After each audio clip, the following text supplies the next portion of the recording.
কুমিল্লার ১৪ গ্রামের নারায়ণপুরে কয়লা বোঝাই ট্রাক নিয়ন্ত্রণ হারিয়ে শ্রমিকদের ঘরের উপর উঠে পড়ায় প্রাণ হারিয়েছেন ১৩ জন, আহত হয়েছেন আরও ২ জন।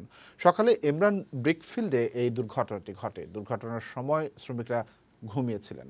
নিহতদের সবার বাড়ি নীলফামারীর জলঢাকা উপজেলায়। তাদের পরিবারে এখন চলছে শোকের মাতম। এদিকে দুর্ঘটনা তদন্তে দুটি তদন্ত কমিটি গঠন করা হয়েছে। কুমিল্লা ও নীলফামারী প্রতিনিধির তথ্যচিত্রে ডেস্ক রিপোর্ট।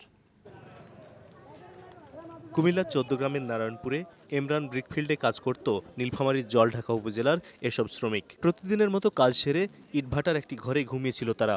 একটি কয়লা বোঝাই ট্রাক নিয়ন্ত্রণ হারিয়ে ঘরের উপর উঠে পড়লে ঘটনাস্থলেই ১২ জন নিহত হয়। আহত অবস্থায় ৩ জনকে হাসপাতালে নেওয়া হলে সেখানে একজনের মৃত্যু হয়। খবর পেয়ে ফায়ার সার্ভিস ও পুলিশ উদ্ধার অভিযান শুরু করে। তাদের সাথে যোগ দেয় ইটভাটার শ্রমিকেরাও। কয়লা সরাইয়া ইট সরাইটারে আমরা লোকগুলোকে বার করছি।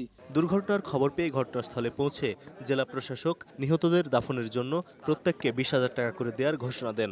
তিনি জানান, দুর্ঘটনা তদন্তে দুটি আলাদা কমিটি গঠন করা হয়েছে। ট্রাকটি উল্টে এই শেডের উপর পড়ে যায় এবং এই কয়লা চাপা পড়েই শ্রমিকরা নিহত হন।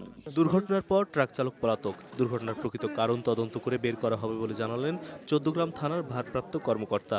তদন্ত করে আইনগত ব্যবস্থা নেওয়া হবে আর কি। এদিকে নিহতদের বাড়ি নীলফামারীর জলঢাকা উপজেলার মিরগঞ্জ ইউনিয়নের পাঠানপাড়া ও শিমুলবাড়ি ইউনিয়নের ঘুঘুমারি গ্রামে। তাদের পরিবারে এখন চলছে শোকের মাতম।